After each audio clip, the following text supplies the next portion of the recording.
Boa noite, fraternidade. Boa noite, amigos. Feliz e grata de estarmos juntos nessa noite, refletindo em mais uma lição, refletindo juntos, amigos. Vamos pensar aqui na lição de Emmanuel, tá? Que nos foi destinada nessa noite pela casa, pedindo que o mentor de nossa casa, nosso querido Humberto Campos, nos intua, para a gente conseguir alcançar, pelo menos em parte, a profundidade da lição do nosso benfeitor espiritual. A lição sobre a qual vamos nos debruçar essa noite está aqui na obra Fonte Viva, meu livro velhinho, pessoal, bastante lido, bastante companheiro de muitas décadas. É a lição 12, impedimentos. É uma lição bastante profunda e adequada para os tempos modernos, para os dias de hoje, especialmente para aqueles que querem trilhar um caminho novo, como homem novo, nos caminhos do nosso Senhor Jesus Cristo, como um homem renovado, a que Paulo de Tarso um dia nos convidou em uma de suas epístolas a sermos. Nessa lição, pessoal, a partir de uma carta aos Hebreus, em que Paulo convida aquele povo a deixar de lado todos os impedimentos e seguir o carreio da própria concertação, intimorados no bem, nas bases evangélicas. A partir desse trechinho da epístola de Paulo aos Hebreus, Emmanuel nos faz lembrar que a trajetória do candidato a obreiro do Senhor na Terra não é fácil. Não é fácil, e ele fala que a todo momento surgirão impedimentos, na condição de desafios, para que possamos perseverar num caminho de retidão, né? Emmanuel nem nos fala, não, fraternidade, num caminho de santidade, porque seria algo inalcançável para nós, né? Para nós outros, os habitantes de um orbe atrasado, por quanto expiatório, qual seja a terra. Mas ele nos fala que para seguirmos a retidão, que como candidatos ao obreiro do Senhor já queremos carrear na terra, muitos impedimentos virão. E muitos de locos inesperados, a mais das vezes, né? E ele começa a enumerar, e os impedimentos vão sendo apontados por Emmanuel e a gente vai localizando, né? Quando passamos em revista a nossa trajetória, quando enfim nos decidimos a nos melhorarmos, né? Ele fala que é a incompreensão das criaturas mais amadas, né? O desentendimento vindo daqueles que merecem o nosso afeto, a nossa consideração, mas a pessoa parece não nos aceitar, né? Ele fala que é o impedimento para o fazer, quando os recursos não são retirados por quaisquer motivos da terra. Ele nos fala dos impedimentos que nos surgem podendo ser fora da gente, quais fossem impedimentos que outrem colocassem para nós, ou dentro da gente mesmo, quando surgem dificuldades emocionais ou morais, ou enfermidades, né? Impedimentos no cenário externo, para que consigamos fazer, impedimento nas relações com as pessoas, é o recurso que não chega, é o recurso que falta. E ele pede para a gente não contar as dificuldades. Então, essa é a maior lição, né, do apontamento de hoje de Emmanuel aqui da lição 12. Para seguirmos, consoante Paulo nos ensina, intimorados, fazendo o que é possível, entregando o impossível, aparentemente impossível, para Deus, mas fazendo o que é possível. Que não nos quedemos nunca mais no letargo daqueles que não fazem, que apontam a dificuldade e desanimam antes de começar. Entendemos, pelas mensagens múltiplas que os Espíritos têm nos enviado, nos estimulando a caminharmos ao caminho novo que podemos trilhar, que ao decidirmos, os Espíritos fraternidade quase que nos carregam no colo, para a gente dar certo, para a gente conseguir, para a gente acertar, né? Mas é preciso, consoante Leon Denis nos fala, pessoal, da alavanca da vontade, da decisão da alma, e é disso que o Emmanuel fala aqui na lição, da vontade que se torna, enfim, inamovível. Eu vou fazer o que é possível, mas sem que nos coloquemos nunca mais num processo de letargo moral, né, da paralisia da vontade, que é a única paralisia que Emmanuel fala que a gente não pode esperar nunca mais na Terra, em nossas vidas, tá bom? Porque qualquer tipo de outra paralisia pode advir, a um habitante de um orbe atrasado como o nosso, né? Podemos esperar que, ou por prova, ou por missão, ou por expiação, uma paralisia que fosse física, ou uma paralisia dos recursos materiais, ou uma paralisia emocional, ou uma paralisia afetiva, né? Que a gente sabe que às vezes, muitas vezes, a solidão na vida do encarnado é pausa para reajuste da sua própria afetividade. Então podemos esperar, consoante Emmanuel nos ensina, qualquer tipo de paralisia aqui, menos a da vontade, né? Menos a paralisia daqueles que nada fazem, nem para si mesmos não fazem, não constroem absolutamente nada. Esse lugar nunca mais. Então, a lição aqui, Impedimentos, de Emmanuel, nos convida a isso. A não ficarmos medindo, mensurando o tamanho das dificuldades, porque as dificuldades são muitas mesmo. E algumas delas, inclusive, fraternidade, a gente coloca pra gente, né? Por medo, por temor, por experiências fracassadas anteriormente, quando não tínhamos ainda a força moral que já, mercê de Deus, conquistamos com a alavanca da vontade, consoante Leon Denis nos fala, né? Ou porque às vezes nos tornamos impressionáveis, ou às vezes começamos a contar quantos percalços surgem mesmo para o cristão que quer fazer alguma coisa e nos desanimamos. E Emmanuel nos convida a retificarmos a nossa estrada e não caminharmos mais assim, contando as dificuldades, sem contar os impedimentos. Vamos dar um passo. Os nossos irmãos budistas falam, fraternidade, de uma maneira alegórica, assim, mas faz muito sentido, que pra gente subir o Monte Fuji, que fica lá no Japão, né, é necessário dar o primeiro passo, né? Então vamos dar um passo, depois só mais um passo, no dia de hoje, a hora de hoje, atravessando o dia de hoje, a dificuldade de hoje, seguindo na coragem dos bons, pedindo a Deus que nos sustente de pé para a tarefa, né? Nunca mais nos encapsularmos nas dificuldades que muitas vezes nós mesmos amontoamos à nossa volta, né? Emocionais ou tangíveis, não importa. Nunca mais nos cristalizarmos, né? No receio de não dar conta, né? De não ir, nunca mais enterrarmos o nosso talento. É disso que estamos falando, né? Da parábola linda que Jesus nos ensinou há 2000 anos. E que agora, na condição de candidatos a obreiros de Nosso Senhor, reverbera com muito mais pujança no imo de nossa alma, né? Vamos rememorar como é que foi? Jesus nos conta que o Senhor sai e dá a um obreiro 5 talentos, né? Para ele. E pede que ele oficie aqueles talentos, né? Dá um quantitativo menor, 2 talentos para outro obreiro. E dá para outro 1 talento. E vai. E quando o Senhor volta, ele apura o resultado do esforço e do trabalho de cada um.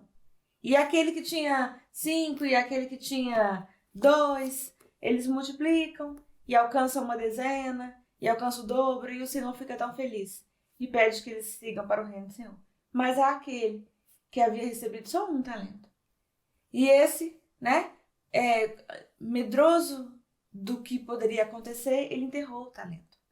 E o Senhor fica triste, muito triste com ele. E diz para ele que a realidade dele, daquele cenário em diante, seria de choro e de ranger de dentes. Essa é a expressão para dizer de sofrimento. Porque, na verdade, o Senhor não compara ninguém. Não compara o obreiro que tinha 5 com o que tem 1. Mas compara o esforço de cada um, né? E aí, o obreiro que tinha 1 só, ele nada fez, com medo, com temor, né? Esse aí, na parábola de Nosso Senhor, fraternidade, somos nós, no nosso passado, né? Quais foram os impedimentos que ele encontrou? Ele teve medo de, talvez, né? Porque ele fala para o Senhor que ele sabia que o Senhor era severo porque ele ceifava onde não havia sementado. Então ele teve receio e enterrou. Então o impedimento que ele encontrou foi moral, foi emocional, né? Foi psíquico. Ele teve o temor. Então, um exemplo. Nós já estivemos nesse lugar, né? Daqueles que contam os impedimentos. Conta a possível descapacidade, né? Conta o receio, conta a possibilidade de fracassar na tarefa do bem. Mas é necessário que avancemos. Vamos cada vez mais nos capacitando para o trabalho no bem, nos preparando, nos estruturando intelectualmente para fazermos as coisas mais adequadas, porque o intelecto puxa o nosso moral, né? Aprendemos isso com os espíritos. Como é que isso acontece? Porque quando a gente começa a refletir, racionalizar, a gente começa a pensar, isso é bom, isso não é bom, esse ato é mau, esse ato é bom. Então, quando a gente começa a refletir, aí a decisão do bem emerge com muito mais pujança no ser, né? Então vamos refletindo, mas não vamos apenas nos preparar, comecemos a fazer, por pouco que seja. Como dizem os Espíritos, é necessário que acendamos alguma luz, sem considerar a paternidade. Que o trabalho que a gente tem feito é tanto assim, ou que o desafio é tão grande assim, porque não é. Porque, Jesus, na verdade, são dias de dor e de luta no mundo em transição. Mas Jesus nos ensina que Deus nos ama. E se Ele nos ama, jamais nos daria um fardo que o nosso ombro não suportasse. Entenderam? Então, por isso, todos os desafios, conquanto sejam muitos, e os aparentes impedimentos e as dificuldades que se assomam para nós, tudo concorre, que André Luiz nos fala, para o engrandecimento do ser e para a nossa própria superação. Mesmo que dure uma encarnação inteira de desafios, que André Luiz fala que é assim mesmo, que no orbe expiatório como o nosso, desafio vencido, vem novo desafio. E então entendamos que porque Deus nos ama, tudo nos chega para o nosso crescimento, para a nossa superação. Então, vamos começar a fazer, vamos começar a trabalhar, aceitando as situações como são e transformando aquilo que nos é possível transformar todos os dias, entendendo que todo dia importa. Lembrando aquela oração linda de Francisco de Assis, né? É linda da paz, né? Onde ele pede para Senhor fazer de mim instrumento da paz. Mas eu queria rememorar uma outra dele, que é linda tanto quanto, em que ele pede assim: Senhor, diante dos impedimentos de todos os dias, faz-me forte, Senhor. Faz-me forte para sustentar os fracos. Faz-me forte para superar adversidades e para seguir em frente nos desafios de todos os dias, nos impedimentos de todos os dias. Senhor, mas há desafios, em lutas, em combates, na verdade, é a expressão, onde não devo estar, Senhor. Os quais eu não devo combater. Então, Senhor, prepara meu coração com resignação para esses momentos em que, por mais que eu lute, por mais que eu tente, ele não é que eu não devo combater, que eu não vou conseguir, é assim que ele fala. Por mais que eu lute, por mais que eu tente, não verei os frutos do esforço. Então, Senhor, prepara-me para superar os impedimentos todos, os aparentes impedimentos todos os dias. E, Senhor, ajuda-me a ter resignação nos desafios, onde não serei feliz nas conquistas que meu coração almeja. Mas, acima de tudo, Senhor, dá-me sabedoria para compreender o cenário do outro. O cenário onde devo agir para transmutar o impedimento. O cenário que devo aceitar, pois não há o que ser feito. Acima de tudo, Senhor, dá-me sabedoria. Muito importante isso. Buscarmos sempre com o recurso da prece, pois que ninguém está sozinho, já aprendemos, né, paternidade? Buscar sempre o recurso da prece para a gente saber o que a gente deve mover. Qual é a montanha, paternidade, que a gente deve fazer, pedir por misericórdia, mas ser de Deus com fé, fazer passar daqui para lá com o nosso esforço, com o suor do nosso trabalho, com quanto nos doa, apesar das lágrimas. Quais são as montanhas que nós vamos trabalhar para mudar daqui para lá, transmudar daqui para lá? E quais são as montanhas que ainda não mexeremos, porque não nos compete trabalhar nelas por hora, não. Acima de tudo, peçamos a ajuda do Senhor por meio do recurso da prece e caminhemos corajosos, intimorados, sem receio todos os dias. Que os impedimentos da eternidade não nos paralisem nunca mais. Em encarnações transadas já fomos esses, os que dormem, né? Como diz André Luiz lá em Mensageiros na obra dos Mensageiros. Os que dormem, os que passam a vida inteira adormecidos, conectados a si mesmos, descurados do que é que estão fazendo aqui, o que é que vieram fazer aqui, para onde vão, quem são. Não sejamos mais esses. Compreendamos que espíritos é o que somos e que a tarefa que temos a exercer aqui na Terra, com quanto investidos num corpo material, é espiritual. E imbuídos dessa verdade espiritual, corajosos, façamos a transformação operosa, bonita, bela, boa, que deve ser feita em nossa vida, no pequeno jardim onde a providência divina nos insere. Todos os dias, considerando que todo momento é importante, sem jamais considerarmos que os impedimentos são grandes demais. Tá bom, fraternidade? É isso que nos fala aquela passagem evangélica linda, onde Jesus nos fala que porque fomos fiéis no pouco, ser-nos-á concedido muito mais. Aqueles que usam o palavrão da teologia da prosperidade falaciosa na terra, fraternidade, costumam usar essa frase de Jesus para dizer que serão concedidos para algum trabalhador que se diz cristão recursos materiais. Já viram isso? Que a pessoa seguindo a Jesus ia conseguir isso, aquilo, falácia. Nunca mais cair nesses erros falaciosos, tá? O que Jesus está nos falando é da confiança para o trabalho. Porque se formos fiéis no pouco trabalho, no diminuto jardim onde a providência divina nos matriculou, ser-nos-ão concedidas glebas maiores de trabalho, para que trabalhemos mais, sejamos então hoje, nesse momento, fiéis no posto de serviço onde nós estamos, trabalhemos aí para que no futuro, nos erros, nos sejam concedidos outros trabalhos em glebas maiores. Hoje, sejamos fiéis no posto de trabalho, com quanto eles se nos apresentem, fraternidade, às vezes com muitos impedimentos, sejamos fiéis, não vamos arredar o pé do trabalho. Fortaleçamos-nos em espírito, em verdade, e sigamos trabalhando intimoratos. É por isso que o Bezerra de Menezes fala de maneira linda, por meio da psicografia do Divaldo. Fica no posto de trabalho, onde a providência divina te matriculou. Não deserta do posto. É aí onde nós vamos te encontrar e te socorrer. Se Deus quiser, permaneceremos nesta encarnação e para toda a eternidade agora fiéis aos postos de trabalho, honrando os postos de trabalho, sendo, enfim, espíritas, né? Em toda a amplitude da palavra, que é o cristão redivivo, sendo, enfim, cristãos redivivos, né? Por isso, pessoal, que Emmanuel nos diz de maneira linda, assim, por meio de uma psicografia do Chico, que poderíamos estar em quaisquer religiões, ou matriculados em quaisquer filosofias da Terra. Todas são louváveis, mas se nos dizemos espiritistas cristãos, se nos colocamos nesse lugar, né, do Evangelho Redivivo de Nosso Senhor, seja espírita o nome do seu nome. O que ele quer dizer com isso? Que precisamos honrar esse lugar de espírita todos os dias, com atitudes no bem, atitudes renovadas, caridosas para conosco mesmo, para com todas as pessoas que a providência divina nos mandar, atitudes virtuosas acima de tudo. Seja espírita o nome do nosso nome, e que esse nome nos traga cada vez mais coragem para pararmos de contar as dificuldades e contarmos as bênçãos, que são muitas, fraternidade, que são derramadas todos os dias sobre nós de maneira linda, como fosse o verdadeiro maná do deserto, né? Somos contar as bênçãos, elas são todas imerecidas, não merecemos porque somos criaturas atrasadas, mas a misericórdia divina nos dá todos os dias bênçãos inúmeras, como maná cai sobre nós, nos alimentando, né? Esse é o sentido daquela passagem lá do Velho Testamento, quando o povo hebreu, sendo conduzido por Moisés no deserto, recebeu do céu o maná. Qual foi o maná que eles receberam?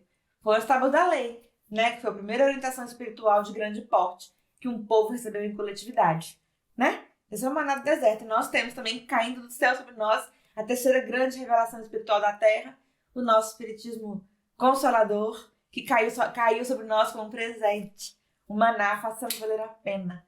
Paremos de contar as dificuldades, os desafios e sigamos, que o Senhor há de nos capacitar, de nos sustentar em nossas fraquezas, apesar dos nossos joelhos desconjuntados, como diz Joana de Ângeles, nos manterá de pé para os desafios de todos os dias, porque o Senhor é conosco, né? A lição de Emmanuel, com base em Paulo aqui em Fonte Viva, diz exatamente disso. Seguirmos com coragem. Lembro-me de uma história que tem lá na revista Reader's Digest, Seleções, né, em português, que fala disso. Olha só a coragem, né? O menino, história verdadeira, pessoal. Houve um bombardeio lá na guerra do Vietnã, né? E o menino adolescente, saindo do vilarejo onde ele morava com um amigo, foram fugir e caíram num campo minado, né? E ao passar num campo minado, uma mina que estava enterrada estilhaçou. E aí machucou bastante a perna de um deles, de maneira que ele não conseguia andar. O outro jovenzinho era adolescente, os dois. Então, que era amigo dele, vai ou coloca-se no ombro e caminha mais de quilômetros até chegar em algum abrigo. Quando ele chega no abrigo com um amigo com a perna assaz ferida, ele desmaia. Porque ele também estava ferido, só que ele não estava tão ferido assim, né? Sangrando tanto numa perna, mas ele também estava ferido, porque a investigação nos dois. E aí, quando ele entrega o amigo lá, naquele posto de socorro, era de médicos, né? Ele desmaia. Quando ele acordou, o médico já havia socorrido, dado soro para ele, mas ele falou para ele: nós não conseguimos compreender por que você caminhou tantos quilômetros com o seu amigo, levando aquilo, já que você também estava ferido, aquilo para você foi um fardo. E aí o rapazinho jovem, assim, de 13 a 14 anos, olha, vejam o que é não contarmos, né, os impedimentos para a paternidade. Virou pro profissional que eu atendi e falou: não. Ele não é um fardo, ele é meu amigo. Assim mesmo, tá, pessoal? Não vamos considerar que as situações sejam fardos, mas apenas são situações, contextos que nos são apresentados para a nossa própria superação. E as pessoas? As pessoas, mesmo aquelas que não são incógnitas, nos são enviadas como irmãos de caminhada para que aprendamos com elas que talvez compartilhemos com elas do pouco que já sabemos, mas especialmente para que as amemos, né? Parar de considerar pessoas como problemas na nossa vida e enxergar em cada ser humano que vem, né, um enviado de Cristo, um irmão menor, para ser socorrido por nós, ou alguém que vem como irmão do caminho para nos socorrer. E, acima de tudo, amar. Amar, deixando o outro ser quem ele pode, quem ele consegue ser, e enxergando Deus em todas as criaturas. Porque, na verdade, o DNA divinal habita em todos nós. O próprio Paulo é que fala, né? Porque sois filhos da luz, andai na luz. A luz, a fonte é Deus e nós somos todos filhos dele. Então há uma faísca divinal em cada coração que se aproxima de nós. Enxergue Deus em cada pessoa. Vamos cada vez mais educar o nosso olhar para enxergar as oportunidades múltiplas de renovação que a vida nos concede. Enxergar menos impedimentos e mais oportunidades de crescimento em todos os sentidos. Queria encaminhar aí para os nossos minutos finais, lembrando, fraternidade, o diálogo lindo de Abigail com Paulo, que nos fala disso, né? Da superação dos impedimentos. Vocês lembram? Saulo, transmutado em Paulo, havia saído do deserto de Dan e começou a pregação. Estava encantado, apaixonado pelas verdades lindas do Evangelho de Nosso Senhor. Quem não se apaixona, né? A paixão, quando é o sentimento que promana encantamento, ela é bela. É a paixão viciosa que é um arrastamento moral, tá bom? Paulo estava completamente encantado pelas verdades lindas e libertadoras do Evangelho de Nosso Senhor. Sai para pregar. E, que pena, ninguém quer ouvir, apanha, é machucado, sofrido, abandonado, né? E sente muitos impedimentos para que ele seguisse em frente com o carreio, né? Do bem a que ele se propunha e que Jesus havia confiado a ele como o grande general que ele se tornou da divulgação do cristianismo nascente. Mas naquele dia ele ainda era muito jovem, havia começado suas pregações, ele não imaginava, né? Como ele se tornaria perseverante, um gigante espiritual. Estava triste, vendo muitos impedimentos, porque ele tinha visto a luz do Evangelho. Ele achou que logo a divulgação se daria e estava sofrendo porque ele via que isso não aconteceria, né? Muitas vezes, Emmanuel nos fala que na lição, os impedimentos vão nos dar a falsa ideia de que não estamos conseguindo. Perseveremos. Quem diria a Paulo naquele momento, 2000 anos passados, ainda agora estaríamos estudando suas epístolas? Veja que sucesso, né? Ele não imaginava.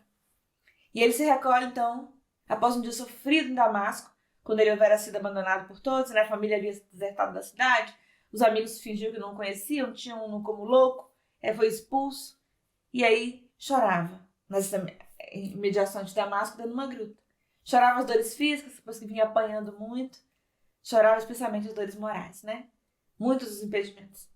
Nesse momento aparece sua Abigail linda, sua noiva espiritual, entra naquele espaço e diz a ele: chora, Saulo, quando a tarefa apenas principia. Veja, fraternidade, ela o amava profundamente, mas nem isso faz com que ela permita que ele se vitimize. Não se vitimize diante dos impedimentos. Levante-se, Deus é por nós, diz Paulo, quem será contra? Levante-se. E aí ela fala para ele.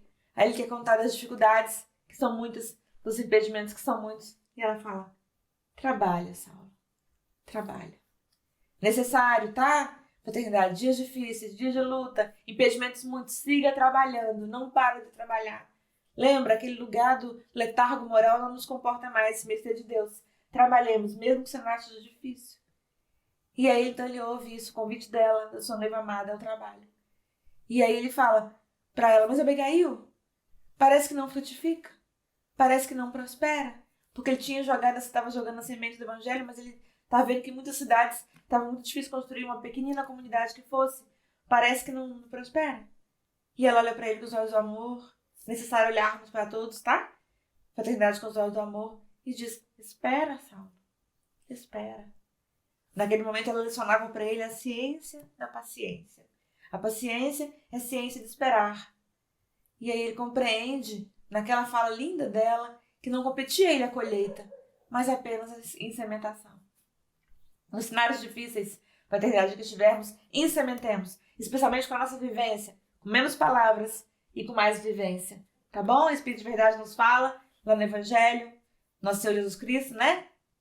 Com o nome de Espírito de Verdade, nos diz: nem todos que falam Senhor, Senhor, entrarão no reino dos céus. Porque é necessária a vivência, não só as palavras. Em sementar sempre. Quando preciso, como diz Francisco de Assis, use as palavras.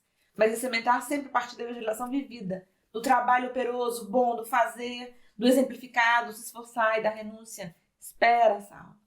Saulo compreende que ele precisava trabalhar, que ele precisava esperar. E ele narra para elas dois na alma dele, né? Porque onde ele ia, oferiam a imagem de Nosso Senhor, não respeitava o evangelho. Aquilo doía mais nele do que qualquer machucadura física ou moral nele mesmo. Era ver a imagem do mestre, muitas vezes vilipendiada. E aquilo estava o ferindo, né? Mostrando-se como um severo impedimento para ele. Abigail disse para ele: perdoa? Perdoa, Saulo. Não é possível, fraternidade, construirmos um carreiro de transformação, consoante Emmanuel nos fala aqui, se não perdoarmos. Se não exercitarmos todo dia o exercício do perdão. É necessário perdoarmos, inclusive aquele que não nos pediu perdão e que nos feriu. Perdoar não é apagar a falta de ninguém, não temos essa capacidade. Tá bom? Perdoar apenas a gente ressignificar algo para nós nos sentirmos libertos e seguirmos em frente no nosso carreiro, cada vez mais iluminado, se Deus quiser. Aí Saulo compreende, trabalha, espera, perdoa. Abigail começa a se desvanecer, porque era a noiva espiritual dele, ele estava naquela viúva recolhida, ela já tinha desencarnado. Ela já tinha morrido, né? Foi uma aparição espiritual que Jesus permitiu que ele tivesse naquela noite. E aí quando ela começa a se desvanecer, tinha visto um pouco espiritual dela, né? Aí ele olha para ela e ela dá um último conselho para ele. Com os olhos amorosos ela diz: ama, Saulo, ama. Esse é o convite para todos nós. Tá bom? Como diz Oswaldo Franco, fraternidade, o amor é a alma da vida. Impedimentos vários, venceremos todos eles, um a um, com amor no coração. E se não estiver dando certo, mais amor. Essa é a lição para todos nós, e esse é o desafio posto para todos nós. Que Jesus, o Verbo divino encarnado na Terra, o amor encarnado na Terra, uma única vez, para a eternidade, nos ensine a amar mais, a amar melhor, todos os dias. E os impedimentos vão ficando cada vez mais nos horizontes passados, como uma vaga lembrança, que caminharemos sempre, cada vez mais, na direção da luz. A luz da Terra, fraternidade, é Jesus. Basta que essa luz invada uma telha quebrada de nossa casa psíquica. E estaremos emulados, seguindo sempre em frente, cada vez mais e melhor. Jesus nos abençoe, nos dê coragem, nos ponha de pé. Hoje, amigos, também amanhã e sempre. Obrigada, pessoal.